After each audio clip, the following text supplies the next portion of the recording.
Iran ఇస్ఫహాన్లో అల్లకల్లోలం మొదలైంది. బంకర్ బాంబులతో అమెరికా విరుచుకుపడింది. దాదాపు 2000 పౌండ్ల బంకర్ బాంబు మందుగుండు సామాగ్రి, అంటే 907 కిలోల మందుగుండు సామాగ్రిని ఇక్కడ వదిలారు. ఆయుధ నిల్వల డిపోలపై దాడి చేశారు. దాడులతో నగరంలో వరుస పేలులు సంభవించాయి. భారీగా మంటలు ఎగిసిపడంతో జనం పరుగులు తీశారు. దీంతో భారీగా మంటలు చెలరేగాయి. దాడి వీడియోను స్వయంగా డొనాల్డ్ ట్రంప్ పోస్ట్ చేశారు. భూగర్భ కేంద్రానికి 540 కిలోల యురేనియం తరలినట్టుగా తెలుస్తోంది. తమతో ఒప్పందానికి రాకపోతే ఇరాన్ను నాశనం చేస్తామంటూ ట్రంప్ హెచ్చరికలు జారీ చేసిన కొద్ది గంటల్లోనే ఈ దాడులు జరిగాయి. అణుకేంద్రం యురేనియం టార్గెట్గా దాడులు చేసినట్టుగా తెలుస్తోంది. ఇస్ఫహాన్లో MQ-9 రీపర్ డ్రోన్ ఎగురుతోంది. ధ్వంసం చేశామంటూ IRGC ప్రకటించింది, కానీ భారీ విధ్వంసం చోటు చేసుకుంది. ఇస్ఫహాన్ నగరంలో కని విని ఎరగని రీతిలో బంకర్ బస్టర్ బాంబులు పూర్తిగా విధ్వంసం సృష్టించాయి. Penetrated bunker buster destroyers Isfahan నగరాన్ని ఒక రకంగా డ్రిల్లింగ్ చేసినట్టుగా ఆ దృశ్యాలు కనబడతా ఉన్నాయి. మనం చూడొచ్చు భారీ విధ్వంసానికి సంబంధించిన దృశ్యాలు. అమెరికన్ ప్రెసిడెంట్ డొనాల్డ్ ట్రంప్ స్వయంగా ఈ వీడియోను షేర్ చేశాడు. అత్యంత ప్రణాళికాబద్ధంగా ఈ దాడులు జరిగినట్టుగా చెప్తున్నారు. 907 కిలోల మందుగుండు సామాగ్రిని, అంత హెవీ బాంబార్డింగ్ అక్కడ జరిగింది. మనకు చూడొచ్చు ఒకసారి ఆ దృశ్యాలు. ఆకాశంలో రాత్రి దట్టమైన మంటలు, పొగలు ఆకాశాన్ని తాకుతున్నాయా అన్నట్టుగా ఆ విధ్వంసం. అక్కడి నుంచి బాంబులు పేలగానే ఎగిసిపడుతున్న శకలాలు, ఎంత దూరం అవి ఎగిసిపడుతున్నాయి మనం చూడొచ్చు. దీనికి సంబంధించి భారీ నష్టం వాటిల్లినట్టుగా తెలుస్తుంది. ఇంకా ఈ విధ్వంసానికి సంబంధించి ఎంత ఆస్తి నష్టం జరిగింది, ఎంత ప్రాణ నష్టం జరిగింది అనేది ఇంకా వివరాలు తెలియాల్సింది. సోమవారం రాత్రి ఈ దాడులు జరిగినట్టుగా తెలుస్తోంది. ఇక్కడే ఇస్ఫహాన్లోనే యురేనియం శుద్ధి చేసిన యురేనియం ఇక్కడే నిల్వ ఉంచినట్టుగా అమెరికా మొదటి నుంచి అనుమానిస్తుంది. దీంతో ఆ శుద్ధి చేసిన ఎన్రిచ్డ్ యురేనియాన్ని తమకు అప్పగించాలంటూ ఇరాన్ కోరుతోంది. అయితే అమెరికా కోరుతోంది ఇరాన్ ఎక్కడ దీని గురించి యురేనియం సంబంధించినటువంటి వాదనలను ఎక్కడ కొట్టిపారేస్తూనే ఉంది. దీంతో ప్రస్తుతం ఈ నగరంపై భారీ విధ్వంసం జరిగింది. ఒకసారి దృశ్యాలు చూద్దాం.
ఇరాన్లోని అణుకేంద్రాలున్న కీలక నగరం ఇస్ఫహాన్పై అమెరికా భారీగా దాడులు చేసింది.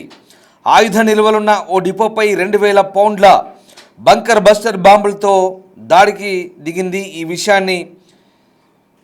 ఈ దాడికి సంబంధించిన వీడియోలను ట్రంప్ తన సోషల్ మీడియా ట్రూత్లో పోస్ట్ చేశారు. అయితే ఇందులో ఎలాంటి వివరాలు పొందుపరచలేదు. వరుసగా బాంబు పేలుళ్లు జరిగినట్లు మాత్రం మనకు వీడియోలో కనిపిస్తోంది. మిడిల్ ఈస్ట్లో ఉద్రిక్తతలు తారాస్థాయికి చేరుకుంటున్నాయి. మరోసారి భారీగా బంకర్ బస్టర్ బాంబులతో అమెరికా విరుచుకుపడింది. ఇరాన్లోని అణుకేంద్రాల లక్ష్యంగా భూతల దాడులకు అమెరికా సిద్ధమవుతుంది. ఎలాగైనా యురేనియం నిల్వలను స్వాధీనం చేసుకునేందుకు ఆపరేషన్ పెంటగాన్ గల్ఫ్ చేస్తున్నారు.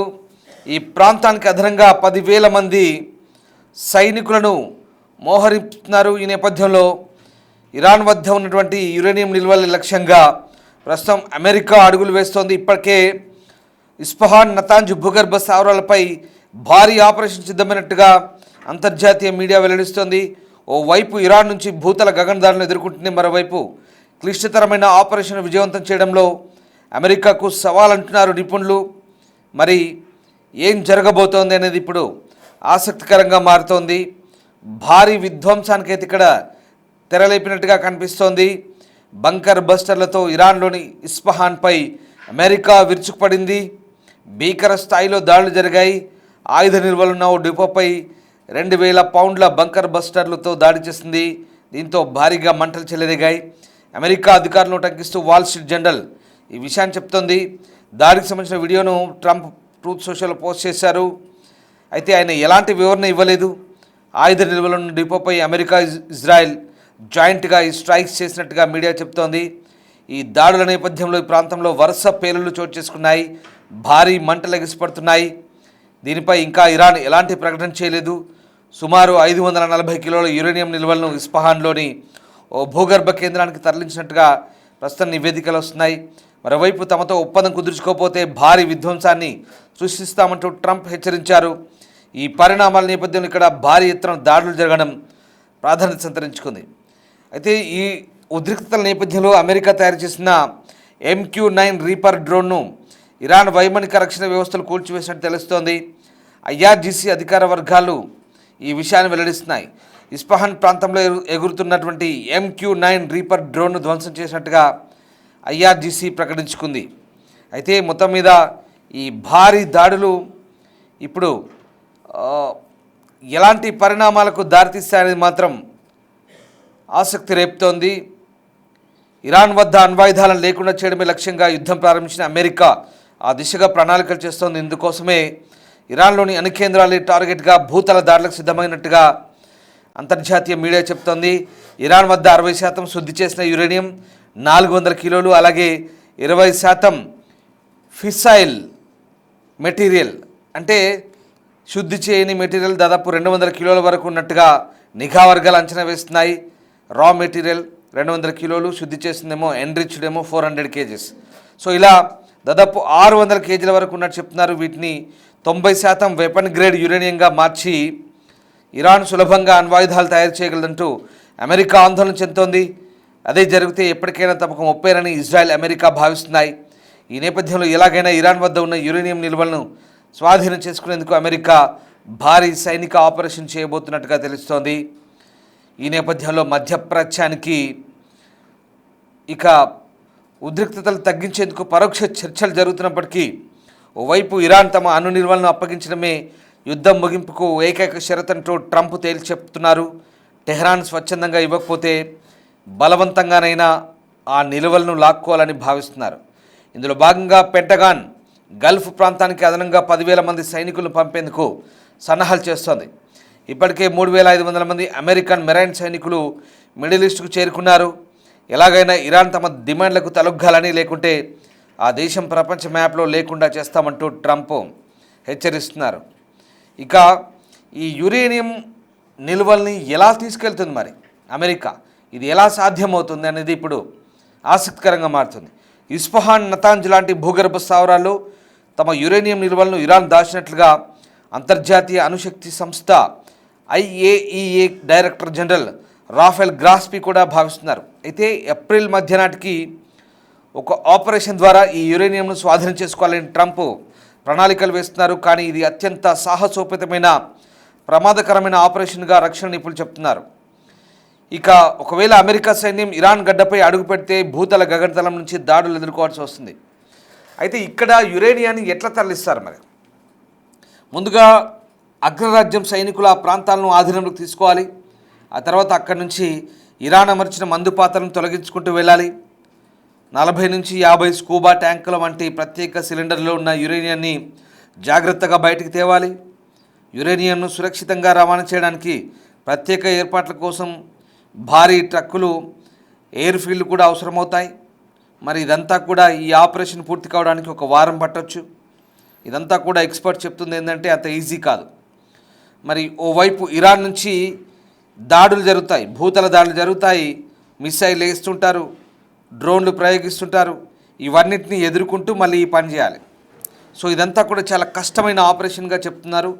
సో ఒకవేళ ఇది విజయవంతం చేయడం అంటే అమెరికాకు నిజంగా సవాళ్లతో కూడుకున్న పనిగానే మనం భావించాల్సి వస్తుంది. ఏదేమైనా ఇస్ఫహాన్ నగరంపై అమెరికా విరుచుకుపడుతున్న క్రమం చూస్తుంటే ఈ భారీ విధ్వంసం ఎలాంటి పరిణామాలకు దారితీస్తుందోననే అనుమానాలు వ్యక్తమవుతున్నాయి. బహుశా ఒకసారి ఆ దాడి దృశ్యాలు మళ్ళీ మీకు రిపీట్ చేస్తాం. ఈ భయంకరమైన దాడి, ట్రంప్ దీని వీడియో షేర్ చేశారు, డీటెయిల్స్ ఏం పెట్టలేదు, కానీ బాంబు దాడి వీడియో మాత్రం పెట్టారు. ఒకసారి ఆ బాంబు దాడి వీడియో చూస్తే కనుక ఇంతటి భారీ విధ్వంసానికి మీరే ఊహించుకోండి ఎంత మంది చనిపోయి ఉంటారు ఆ చుట్టుపక్కల పరిసర ప్రాంతాల్లో, లేదా ఆ దాని ప్రభావం ఎంతలా ఉంటుంది, ఎంత భారీ నష్టం జరిగి ఉంటుంది అనేది మనం అంచనా వేసుకోవచ్చు.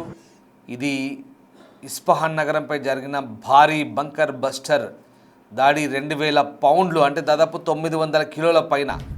ఒక్కసారి ఆ శబ్దాలు మీరే వినండి.